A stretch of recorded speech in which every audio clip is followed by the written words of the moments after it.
Actually, I thought this would be a little more intimate, where we could just have a discussion. We're not going to decide anything. We can't decide anything tonight.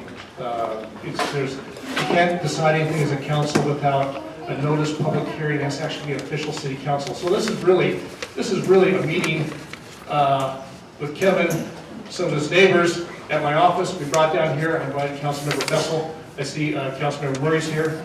I don't know if anyone else. There's other staff members here. I have trouble seeing. Oh, there you are. Oh, there you go. We have Christine Ridge, our assistant city manager. We have Robert Luciano from Public Works, and Lieutenant Craig Friesen, Police Department, and Mike Lister. Mike, thank you so much for the work you put together in the PowerPoint, putting all this together. So, Deputy City Manager just walked in, Dave C. from our planning department. okay, Mike, So yeah, they're Dave still filtering in. So David Delmer, just so that you all realize, there's a lot of civic horsepower here tonight to listen and discuss these issues with you. Okay, we're taking this very, very much to heart, and this is we wouldn't pull this together if we didn't feel that this was important. And since most of you are my neighbors, and I have to answer to you, I thank you very, very much for taking the time out of your Thursday evening when you could be doing something else. But this is very, very constructive. This is very important for you to do. No, thank you. So let's. It's 6 o'clock. Let's say let's shoot for 7:30, and we get you back to your families. Hopefully, then we can wrap it up at the end. So that way, you'll know what time we're planning on leaving, and may have some final thoughts and comments. The goal tonight. Let's say the goal is clarity and maybe understanding. I know there's people who are homeless activists. I see here. Good people, care about the folks on the river, come from maybe a different perspective from the homeowners. We're good people, care about what's going on the river, and care about the individuals. We're a city of kindness. We are a city of kindness. Kindness means caring about one another, caring about your neighbors. It also means holding people accountable. So that the residents, I believe it's a kind act. I think of a kind parent. Kind parent holds their children accountable. So accountability is part of being kind also. So we all come from different perspectives. People, good, reasonable people on both sides. So I think working together, we can solve this problem. It's going to take a while. So I'm going to ask for patience. I put together a little slideshow. It'll kind of hopefully I can take 4 down here. Hopefully we'll educate and give some understanding, maybe a little bit of clarity, some of the challenges that are faced. By the way, I'm sure that I too have been on the river, been during the day, but during the night, it's obviously not acceptable. Obviously not acceptable. We did get there overnight. So homelessness. Oh, by the way, we'll go through this, and then I'm going to open up for questions because we certainly don't have all the answers. I know many of you here have some ideas that maybe we can incorporate, maybe help the situation, help the people on the river, and also help the neighborhoods so that these are parks and public amenities where they're intended to be. All right, number one issue facing Anaheim, that's obvious. That's obvious, we don't need to go into that. It affects the entire county, cities everywhere. So we're just talking about the river issue. I mean, it's not just an Anaheim, as we know, it's not just an Anaheim issue. It impacts our residents, businesses, neighborhoods, parks, and the riverbed. So we talk about not being, next slide, if you would. Our approach has been, we've been working at this for a while, is to balance homeless outreach with quality of life concerns and enforcement through public safety and code enforcement. So, go ahead, next slide. We have to remember, and sometimes I think part of the problem is when we talk about homelessness or people who are homeless, we lump everybody together. And there are different categories, different people, almost as many different categories as there are people who are homeless. So there's people who just found themselves down on their luck. There are people who need help. There may be people with mental illness. People who can't help themselves. I think, my guess is everyone here would agree that as a society, we have an obligation to help those who can't help themselves. So I think we all agree with that. But sometimes, you know, there's a criminal element. And I believe sometimes the criminal element hides behind the homeless banner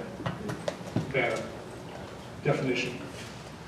And maybe we haven't been differentiating the two. So when we talk about homeless, maybe we should talk about those who are down on their luck or can't help themselves, and then maybe talk about criminals in a whole separate sense, because it's different. This is what we've done. We started a program, let's see, through CityNet. Some folks from CityNet are here. Mr. Mayor, can we have our CityNet individuals put their hands up? Okay. Two very, very, very hardworking individuals. CityNet has been contracted with the city since 2014, and then now they're a services contractor for the county. Yeah, thank you, Steve. So we started something in 2014, and I can tell you the normal response, and the response when I first came here about the homeless issue was it's a county problem. Because the county, frankly, has all the resources for this. They have the social services. That had been the answer. But that really wasn't a good answer because it happens in our city. So what could we do? Well, first of all, we have to enforce our laws, which we do, but also that doesn't really address the root problem. What I knew we had a whole lot of people who wanted to help. We had a lot of churches, a lot of nonprofits, a lot of individuals who wanted to help people, and a typical way to help would be bring food to the park. That's why we contacted CityNet. My assistant, actually, Michelle Montgomery, heard about these guys up in Long Beach. We called them and said, you know, can you help? And really what they've done is coordinate, and we pay them as a city, not a lot, but we pay them. And what they've done is actually been incredible. They coordinated all these nonprofit groups, faith-based groups. They meet every couple of weeks and take individuals and say, because everybody's different. And they assign them to different groups. And so far, 804 people who were homeless on the streets are now living in some sort of shelter, apartment, shelter, what have you. And most of those have stayed there. Mr. Mayor, I believe the retention rate is over 90%. Yeah. So what they're doing is working. So we've had successes. I know that doesn't help because you're not feeling it, but not that it would be worse. But there's 804 people, if not for the work of our CityNet. When I say the city, actually the nonprofits, good people like you, helping people. So also 500,000, the city put into the shelter. A county the size of Orange County, this is part of the problem. You'll see over 3 million people. For a city, we're bigger in Chicago. There wasn't one homeless shelter. Not one. No wonder, right? The city started the ball rolling with pushing the county to open a homeless shelter. They picked a spot over at Kramer, called Bridgers and Kramer. My colleagues on the council, Councilmember Murray, worked very hard on that. They opened it early, 100 beds. There's another 100 beds that are about to open, which will help things.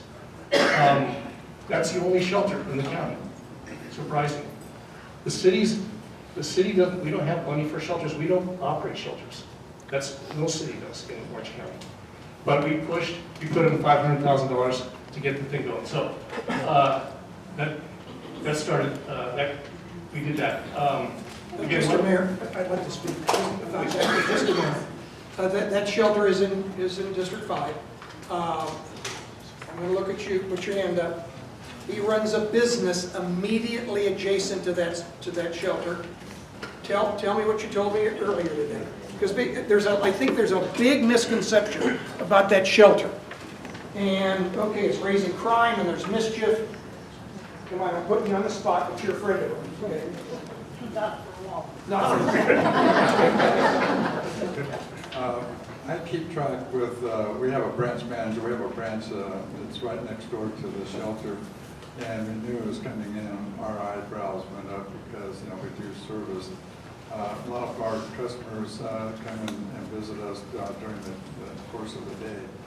And the shelter being secure as it is, we have absolutely had no problems. We anticipated a lot of problems around the area.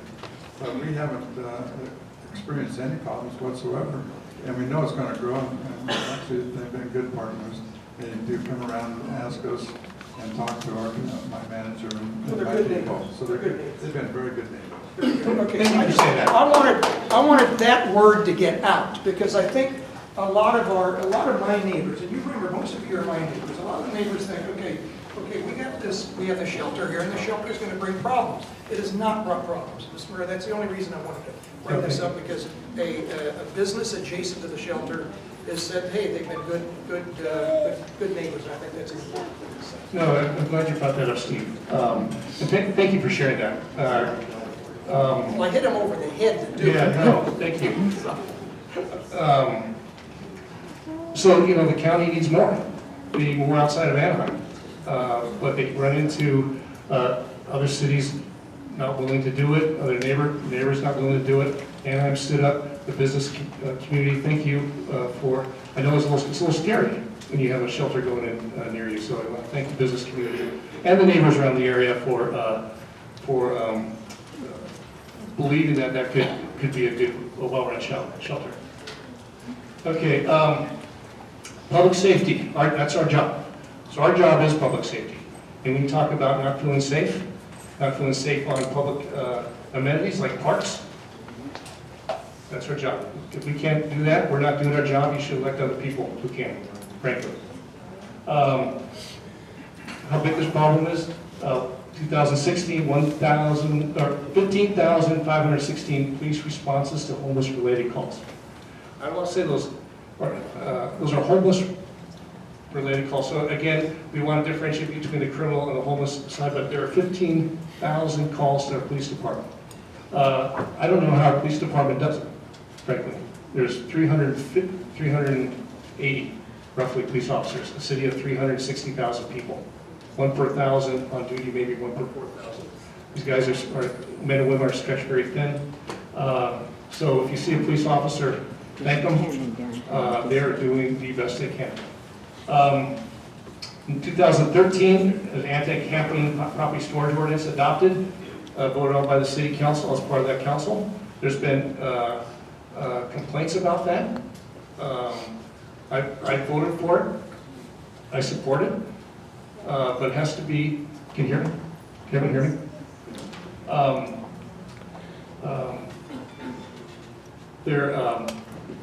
It is enforced humanely. And if it's not, it needs to be. Because our policy is, because it's a law, it says that you have to offer somebody a place to go before you tell me they can't stay there. We'll get into that in a little bit. That's the law, and that's what we do. And then if they refuse, then they can be issued a citation. And there have been a number of citations this year. We're installing security cameras in several parks. That sounds rather simple. It's super complicated, having security. And it's taken longer than we as a council Much longer. wanted. They're working. Also, a landmine of laws you have to go through. We have security cameras monitoring them. It's different than a private company. Having security cameras, have the police department do it. It brings in all sorts of other laws. So, and we're starting to do that. The idea is, well, people behave better if they know they're being watched. And I don't really like the idea of cameras, but in parks, I don't think there's an expectation of privacy. And I think we'll see people behaving better, less criminal activity if there are cameras. Okay, the Santa Ana River Trail. So this is where it gets complicated. This is part of the reason people are there. It is not under the jurisdiction of Ameren. It's owned by the County of Orange. It's a flood control. They own it. So you see, actually, there's a red line there. And I asked our staff to put the red line, because, you know, a few years ago, I didn't know where actually, I thought the border ran right down the middle. This side was ours, the other side was Orange. It's actually, most of it is Orange. See the red line? Most of even our side is Orange. So, it's interesting. It's very interesting. So, the Santa Ana River is owned by the County of Orange. It goes all the way, and the county goes from the Riverside County line all the way through to Fountain Valley. I know there's a big story in the paper. Fountain Valley has the same issue. All the cities along the river have the same issue because, frankly, because it's owned by the County of Orange. And the Sheriff's Department has jurisdiction over county property. We have the same issue, some folks from West Anaheim on the flood control channels, same issue, again controlled by the County of Orange. Mr. Mayor, I'd just like to add, a number of us yesterday walked the river trail for 3 hours incidentally. And our police chief Casada, which I don't believe he's here tonight, but Lieutenant Friesen was certainly there with us. And they were actually, as we were walking the river trail, they were telling us, okay, this is the jurisdiction of the, could have been the city of Orange, could have been the jurisdiction of the County Flood Control District. There's some jurisdictions there, there's 5, Santa Ana River falls under actually 5 jurisdictions, including, of all things, the Army Corps of Engineers, which is really the flood control people. And so when we're actually walking the trail there, surrounded obviously by the homeless encampments, it's depending upon where we happen to be standing, we could be any number of different places. And it was really, it really came to, clear understanding of me just how complicated the jurisdictional issue is, because there is so much complex jurisdiction about the river. So I just wanted to add that. No, thank you. Walking there yesterday. No, it is. It's complicated. That doesn't mean we shouldn't be able to solve it. I'd imagine if you're out there listening to me and say, "Geez, solve that issue." But jurisdictions, do matter. It's a law, and we have to. But that doesn't mean we can't solve this thing. So the river. If you've been down there, you've seen that sign. Like, what's going on? You got a sign that says that, and it's what are people doing here? It's against the law. The primary purpose, obviously, is flood control. Secondary purpose is recreation. Nobody should be living there. Nobody should be living there. It's not right. It's not humane. It's, Where are they supposed to go? we'll get to that. We'll get to that. And it is a significant risk to health and life. We'll get through this and we'll open up, because believe me, we're here, Steve and I are here because we want to hear your concerns, and we have staff here. We want to get some good ideas. So, of course. Okay. Very important what we're going to talk about now.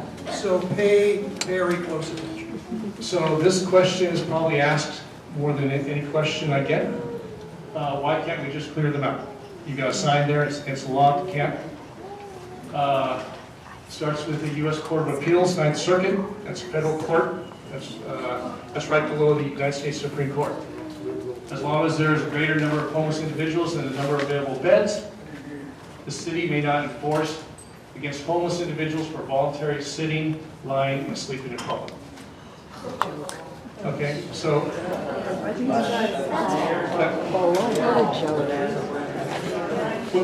How about we get to that? Okay. 3 months ago, they were on the other side of the riverbed. You are jurisdiction, or Yep. jurisdiction. Then they get to our side. Why did that happen? You guys, dirt. You want to take that one, Mike? I don't understand how they didn't go around our side. Yeah. Because the Honda Center Still, cleaned up all most of to that, get them out of there. most of that in the city of Orange. They were in the old side. Yeah. They moved them there. Yeah. They put the rocks up there and they moved the rocks. I know. I know. I know. I guess we didn't get the dirt in time. Let me, The answer to that is because an Orange County supervisor decided he didn't want that problem on his side of the river. And dumped the dirt over there and moved him over to the other side. Why didn't he hear that? well, same supervisor represents both sides, actually. Only the city of Orange is the one supplying the heat. City of Orange has both sides of that river too. It's very Why odd. do they think he just piled up in Orange? I saw that, I'm like, of course, same feelings as you. By the way, we're not, please understand, Mayor Tate and myself, we're not trying to give excuses. What we're trying to do is explain, just wait, we're trying to explain what the conditions are that the city has to operate under. And then we can listen to the issues and the concerns of all of you out there, but remember, for the most part, are my neighbors. I want to hear from every single one of you that has something to say. No, thank you, Steve. So we all need to know what the rules are. And then I believe working together, we can come up with some solutions and hopefully ideas today. Again, we cannot act, we cannot decide anything today that against the law. But we want to hear from you. And so courts have limited any agency's ability to clear the encampments. Next slide. Further, there's been an injunction by a federal judge that further limits the ability. So that regulates the riverbed, particularly. A federal judge. So if we wanted to just clear out the riverbed, we couldn't. We weren't allowed to. We aren't allowed to by law. However, if we just did that, it wouldn't make a whole lot of sense either, because I could tell you, without a place for them to go, They're going to be we in your kind of know where they go. We kind of know. They go into our parks, into our neighborhoods, because they don't have a place to go. So if you say, you know, They already are. okay. No, I know. Orange moved them, they went to my neighborhood. Anyway, I know they're in your neighborhoods now. It's a big problem. It's a big problem. Mr. Mayor, if I just may real quick. Let me finish up, just because we're almost done. We're almost done. I'll call you first. Hey, all right. You know what? Let the mayor finish, please.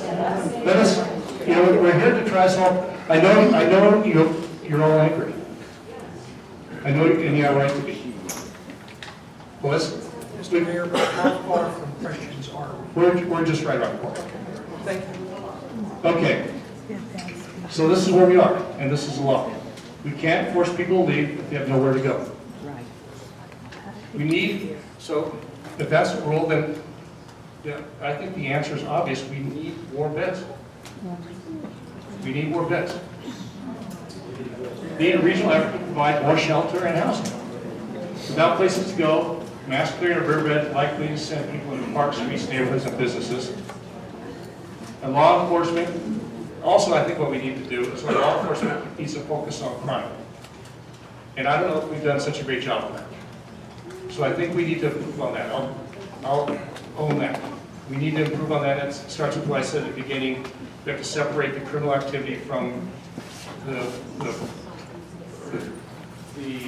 act of being homeless. There's no crime to being homeless, obviously. And there's no, you can't say a homeless person cannot use a park. They have every bit of right as every one of us. Just because they're homeless does not mean they can't. In fact, they have, it's in our Declaration of Independence. We hold these truths to be self-evident. They're all created equal, whether they're homeless or not. And the laws back that up. So, but we all are held equally under the law also. So we can't break the law, they can't break the law. Well, we need to enforce that, right? Okay, the county is starting to move. They're starting to move. They just recently, $750,000, a 6-month pilot program, all the Chapman. They hired CityNet, the same people we've hired for a number of years. They've Since July, I believe, Brad, I'll let you talk, maybe some of the things that you guys are doing, but 50 people since July, okay? It's a start. It's a start. Who were in the river are now out. 2 additional since yesterday morning. The count was 49 yesterday morning. It's 51 today. So it's a program that's working. That's what that mobile home is, that motor home that you see on the river trail at Orangewood. Those are the good guys. They're on our side. They're trying to get the homeless out of the river and into some other type of housing or get their lives put together. So we've got a couple of them here, and as far as I'm concerned, they're the heroes of the hour. No, very well said. Tuesday, the county's having a board of supervisors meeting about having the sheriff increase dramatically their enforcement on the river to address the crimes. If you're interested in that, you might want to go to the county board of supervisor meeting on Tuesday. County Health Administration, Santa Ana, at the Civic Center. We can get that posted. Our role is a supporting role. If there's crime being committed on the river, of course, our officers will go. If somebody's being attacked or things like that, they'll respond. But again, the jurisdiction is the county's. Excellent. These are some of the things that we've done. So we've been working at this for a while. I mentioned earlier the Home Anaheim, which is a city net, 800 some folks, 805 people who were homeless, no longer. Do the good works of not the city, of the people, the good hearts of the people in Anaheim, addressing people, actually it's people. It's hard to put, sometimes we'll have to put everybody in the same box, people. And this issue is super complicated. I've been mayor for 6 years. This is as complicated as it gets because people are complicated. Mental health, drug addiction. We kind of see kind of a perfect storm going on with the huge increase in drug addiction, opioid addiction. Couple that with mental health. The county does, I think they only have some very small number of mental health beds on top of all this, let alone shelter. So if somebody has a serious mental illness, they really have trouble helping themselves. They really have, and we as a society, as a county, because that's where the money is, needs to pick it up. And the cost of housing and rent skyrocketed. So those 3 things have really added to this problem. Drug-free Anaheim, again, we're looking at root causes. Again, this is a long game, but these are things that the city of Anaheim can do. We said a lot of folks have addiction issues. Hard to get back on their feet if you're addicted to the drug. So we said, you know what, come to our police station, we're going to help you.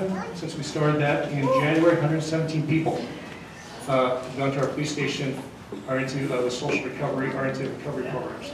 Mr. Mayor, I know that's been on your agenda for some time, and it says January there, but I think that really only got really rolling within the last 60 days. So I would say most of those 117 have been pretty recent. So that program is really now up running and it's actually doing a very good job. Because if you're drug addicted and your life is collapsing around you, it's very possible you'll end up in the river. So again, it's the root cause certainly. We can get the people back on their feet. Maybe they can get back to family and friends or actually get a job, which all of you are going to tell me about. But get a job and get out of the river. So, so that's a very, very successful process. I'm just about done. Just about done. Yeah, just about done, I know. And he's next. He's next, because he has to. All right. All right, we're just starting a program called Better Way Anaheim. It's about getting people a job. I believe a dignity of a job goes a long ways. Even if you have addiction problems or whatever problems, a job can help. We're rolling out 2 different programs. One is kind of a temporary, almost a stipend, maybe picking up trash along the riverbed, things like that. Well, the van, the Love Anaheim folks, good volunteer group, is going to do, we're purchasing the van. That's one. There's another group called Chrysalis. It's out of Los Angeles. They've been doing it for 20 years. They'll hire in a job training program, go on to the riverbed, hire homeless folks, and they'll hire them. So, because companies often aren't going to hire somebody who maybe has a record or an addiction problem, but this company will hire them, and the company will hire that company as like a temporary service. Greatly successful in Los Angeles. We're going to be bringing them to housing. Anaheim's done more than anyone else for affordable housing. We just opened the Rockwood, Lincoln. That's where those were homeless families who are now in that complex. We've done way more than anyone else. Of those families, 100 were kids, 100 were children. Bridges at Kramer Place, I mentioned that earlier. With the county, the first shelter, got another 100 beds opening up, that will further help. Is that the last slide? I think that's it? Okay, so that's what we're doing. Hopefully, now you know the constraints. Now you know the issues. I think I want to hear from you all. And let's start with you. I don't know if I have a question, Mr. Mayor. I have one. Okay. Those who don't know me, my name is Sean Dove. Sean? This is the guy that talked. Many of you have seen me on Next Door. Some of you know me since I was a kid. I went to Sunkist, Sycamore, and Catella. I've been in law enforcement since 2000 in Santa Monica. And I know I'm putting myself and my home at risk. I'm telling you that because that's how much I care about this issue. And I'm here to tell you that I'm not here to question City Net's work. I've seen it. I've seen how they great job with the statistics, but this is smoke and mirrors. I have arrested and been a part of arrests of over 10,000 homeless people in my career. I have been the one that's been with the victims as well as homeless people and putting them in hospitals. But the city of Anaheim refused to sign a multi-jurisdictional enforcement of the riverbed years ago. Since 2014, Prop 47, since 2014, CityNet has been doing their work since 2014 to present. The city of Anaheim has the largest property crime rate in the county of Orange. No offense, Lieutenant. But you have a police department that just voted 87%. No confidence for the chief of police. I am very glad that the chief is not here because your officers out there don't want to work for him. I wouldn't work for him from what I've heard. That's what you've heard. I was going to come here and say things to you that I would probably not like to repeat because of how upset I am. However, when I was at the USC game on Saturday, my good friend from USC